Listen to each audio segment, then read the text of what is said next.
This episode is now on distribution and the different types of distribution, such as the throw, side volley and kicking off the floor. So we're going to go here with Pat and just play a few balls into wide areas, showing you the times to use each type of distribution and why you use them. We're going to start with the side volley. So Pat's going to be in, just going to play from either the left or the right.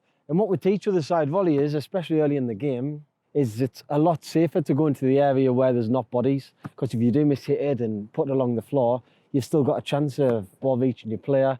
But if you try to do it down the middle of the pitch, early in the game, hits a player, they could go and score on you. So it's we always teach wide areas, it's safer, and it's a great chance to score a goal as well. So all we're going to do is play a ball from one side, Pat will take it, and then distribute into the other areas. Going to take it, use the box, get out of danger, get away from bodies, and then play into one's path.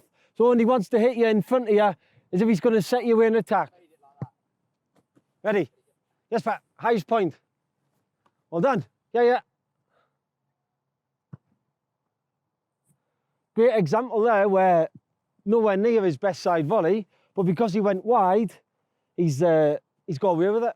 It's went along the ground. And it's not a big issue. If he did the same ball, middle of the pitch, I think there's a chance of them coming back. And it's a great one to do in training again, to realise that this can happen.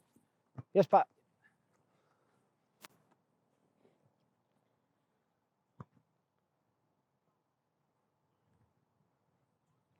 So like if the ball comes from this area, the chances are everybody's going to be this side of the pitch. So then the massive space is in there. So if you can take the ball, there, so one come in with where the cricket pitch is. So this is one where it's going to be hard for you because your fade is going to go there. So for this side, you're going to have to hit a little bit higher. Okay? Ready? Yeah. Well done. Perfect. Perfect. Then you go the other side. Mark, so this side, you come in as well. So come narrow. Just because if the ball came here, the player wouldn't. But now you can go wider because it's going to fade in, isn't it? Yeah. Well done.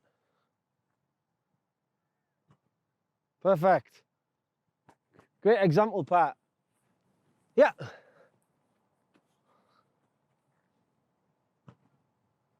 Brilliant. Perfect area. The biggest thing about the side volley is not rushing, not getting too excited, keeping your composure. Because if you go and you think, last minute of the game, 1-0 down, my player's free, I could be the hero here, this all goes through the player's head, and then before you know it, they've hit it into the ground and you lose 2-0 instead of 1-0. When you watch Lee, especially I picked up on this when I watched Lee kick it, he'll catch the cross and he'll sprint to the edge of the box, but then his approach will completely just go dead. He'll stop still, and then he'll almost restart his whole approach to the ball. Fast as you can into position, reset, calm down. But that's the best way to do it. Like you said, don't get too overexcited, and you can think. And even if the chance might be gone by then to even hit the side volley. So I never used it anywhere near enough in my career. But I think I'd encourage Pat in the right times. You've got to earn the right to hit a side volley. You can't just hit a side volley in the first minute of the game. You want to wait till you pick your moments before you do good stuff in the game, and then hit into these wide areas, and it takes the pressure off as well. Ready? Yeah.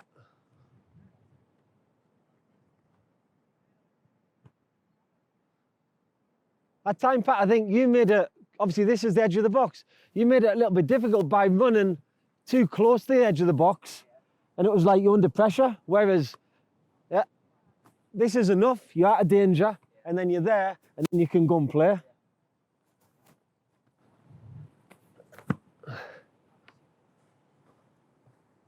Yeah. Brilliant. it would be fast, and then you've almost got to throw it in front of you to hit it on the volley. Imagine if it's like a cross. You're making it too difficult for yourself. If you slow down, restart your approach, it's just easier. That's perfect, isn't it? He left himself with a couple of yards before the edge of the box and then played the perfect ball. Yes, away, play.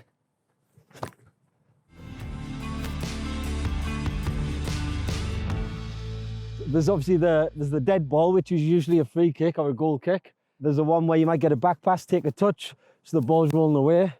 And then obviously you've got the back pass where the ball's coming back to you. There's pace on the ball. So a lot of people find the rolling back one the easiest because there's pace on the ball, as long as it's not bobbly.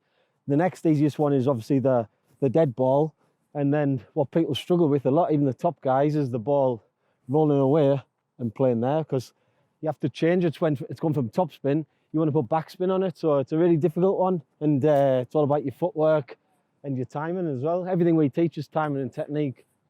So the first one is the dead ball. It's like, basically like, this is a goal kick. People love now to play the ball in the centre of the goal so nobody knows where. I prefer to go this side so it leaves a big gap there, or this side so it leaves a big gap there.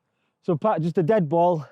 Again, we always say go wide, unless you're really confident you can go in the number 10's chest or the striker's chest. Here, it's about hitting wide areas, and it's a lot less risk, and you can get joy from it as well. So, yes, Pat. Perfect. Look where he finishes as well. His body's so horizontal, and he finishes here. So the ball should go there, and your body should come away. People think it's the shorter run up is better. Some people think like a longer one, but it's for us, it's all about momentum. So a good little secret is to start. No, actually, I don't want to give it away. But now this is one when it's a dead ball goal kick. You don't want to rush it, of course.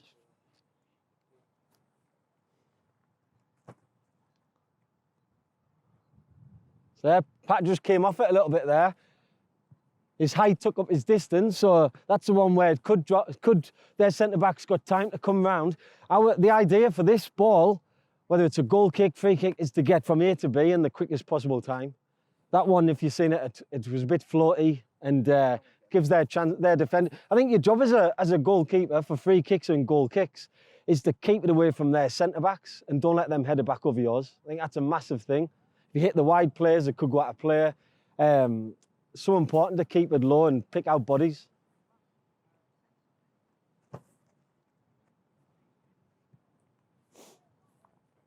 So you prefer hitting that side, don't you? So with side volleys and balls off the ground, Pat really likes to go that way. And that one's a bit harder. And I probably find the same. I think I enjoy going that way. That one's a little bit harder. But so I would just work on Pat going this side all the time, so you've got a nice balance. Yeah, go again, Mark. Just go now, Pat. Go shorter steps. And I think as well, even then, if you look where Mark is now, you hit your best balls when you're on a nice angle. So because Mark's far away, I think you're coming more central. When if you come here, keep that nice angle and chop down on the ball. A little short steps on the way in as well. Much better. Excellent. This one's just a back pass. So of course there's pace on the ball. So you can it's all about timing. Don't go too early and let the ball come to you. And then it's the little stab into good areas. So I'm going to play it into this area and just play wide to Onuk, yeah? Yeah. Perfect. Yes. And this way, Pat. So this time it's going to be, don't hook it. Keep your body shape there, okay? No, it's still on here. I'll still go here. So go there with your, unless you want to go right foot out there. Yeah.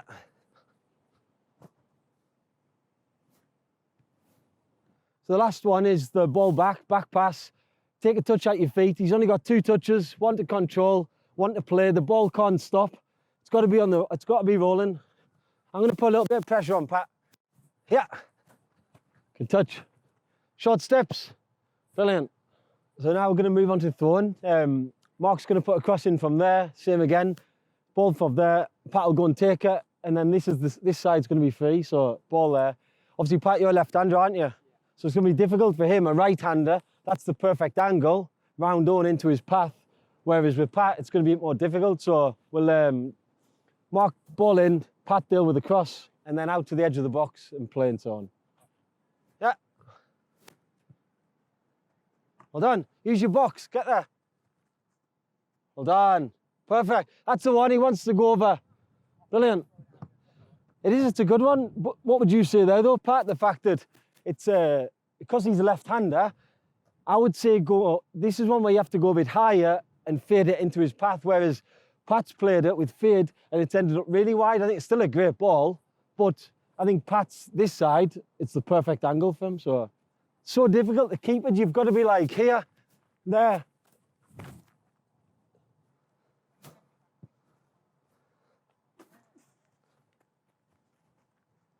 Hold on.